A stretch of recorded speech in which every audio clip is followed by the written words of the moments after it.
আজকের এই রেসিপিটি দেখলে বাড়িতে লুচি বা পরোটা, ফ্রাইড রাইস বা পোলাও যেকোনো কিন্তু কিছু একটা করতেই হবে। নমস্কার বন্ধুরা, কিচেন অফ সোনটাই চ্যানেলে আপনাদের স্বাগত। আজকের রেসিপি নিরামিষি আলুর দম। আমি এখানে 500 গ্রাম ছোট আলু ভালো করে ধুয়ে নিয়ে নিয়েছি। একটা প্রেসার কুকারের মধ্যে আলুগুলোকে দিয়ে দিলাম। এর মধ্যে দিয়ে দিলাম 1 চামচ লবণ আর পরিমাণ মতো জল। এখন প্রেসার কুকারটা গ্যাসের উপরে বসিয়ে দেব। একটা সিটি পড়া পর্যন্ত অপেক্ষা করব। যখন একটা সিটি পড়ে যাবে তখন গ্যাসের ফ্লেমটাকে বন্ধ করে দিয়ে ঠান্ডা করে নেব। আমি একেবারে ঠান্ডা করে আলু ছাড়াতে চলে এসেছি। এখন আলুর খোসাগুলো ভালো করে ছাড়িয়ে নেব। এবার একটা মশলা তৈরি করে নিই। একটা কড়াই বসিয়ে দিয়েছি, এর মধ্যে 1 চামচ গোটা জিরে দিয়ে দিলাম, 1 চামচ গোটা ধনে দিয়ে দিলাম, 8 থেকে 10টা গোটা গোলমরিচ দিয়ে দিলাম, আর 1 চামচ দিয়ে দিলাম পোস্ত।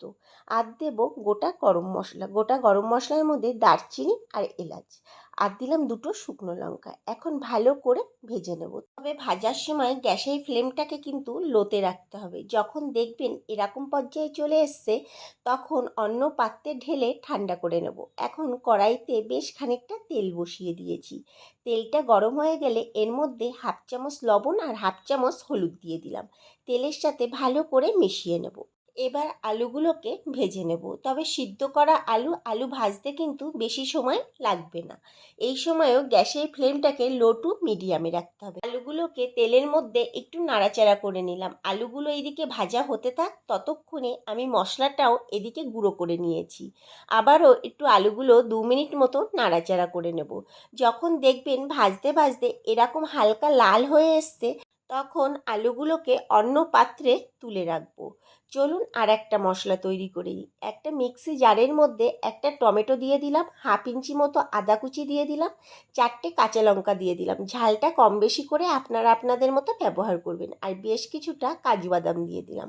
মশলাটা পেস্ট করে রাখবো। এইদিকে তেলের মধ্যে গোটা জিরে, শুকনো লঙ্কা, তেজপাতা ফোড়ন দিয়ে দিলাম। ফোড়নটাকে কয়েক সেকেন্ড একটু ভেজে নেব। এবার তেলের মধ্যে পেস্ট করে রাখা মশলাটা দিয়ে দেব। এর মধ্যে 1 চামচ মতো লবণ দিয়ে দিলাম আর 1 চামচ হলুদ গুঁড়ো দিয়ে দিলাম। এবার মশলাটাকে তেলের মধ্যে বেশ ভালো করে মিশিয়ে নেব। মিক্সির বাটিটা ধুয়ে একটু সামান্য পরিমাণ জল দিয়ে দেব। যেহেতু কাজু বাদাম দেওয়া, কাজু বাদাম দিলে মশলাটা তলা থেকে কিন্তু একটু লেগে যাওয়ার ভয় থাকে। এই জন্য লো ফ্লেমে একটু জল দিয়ে দিয়ে মশলাটা কষাতে হবে।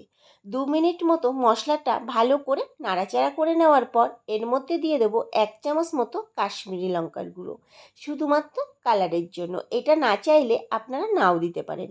ভালো করে মিশিয়ে নেব। এখন কষাতে থাকবো যতক্ষণ না তেল ছেড়ে না যায়। আমি এখানে আপনাদের 4 মিনিট পরে দেখাচ্ছি। যখন দেখবেন এরকম তেল ছেড়ে গেছে তখন ভেজে রাখা মশলার গুঁড়োটা ভালো করে মিশিয়ে নেব। মশলার গুঁড়োটা দিয়েও 2 মিনিট মতো নাড়াচাড়া করে নেব। 2 মিনিট মতো নাড়াচাড়া করে নেওয়ার পর এর মধ্যে দিয়ে দেব ভেজে রাখা আলুগুলোকে।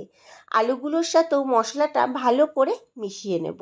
আলুগুলোর সাথে ভালো করে মশলাটা মিশিয়ে নেওয়ার পর এইভাবে 2 মিনিট মতো রেখে দেব, যাতে মশলাটা আলুর মধ্যে বেশ ভালো করে ঢুকে যায়। এবার একটু নাড়িয়ে নিয়ে পরিমাণ মতো জল ঢেলে দেব। ঝোলটার সাথে সব কিছু ভালো করে মিশিয়ে দিয়ে এখন ফুটে ওঠা পর্যন্ত অপেক্ষা করব।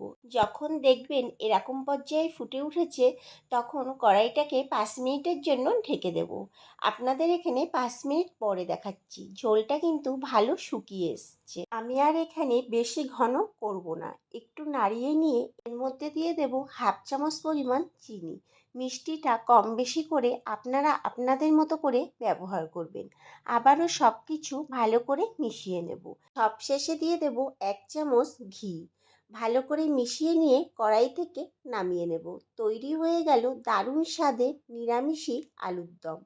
এই আলুর দম যে কোনো কিছুর সাথেই আপনারা পরিবেশন করতে পারবেন।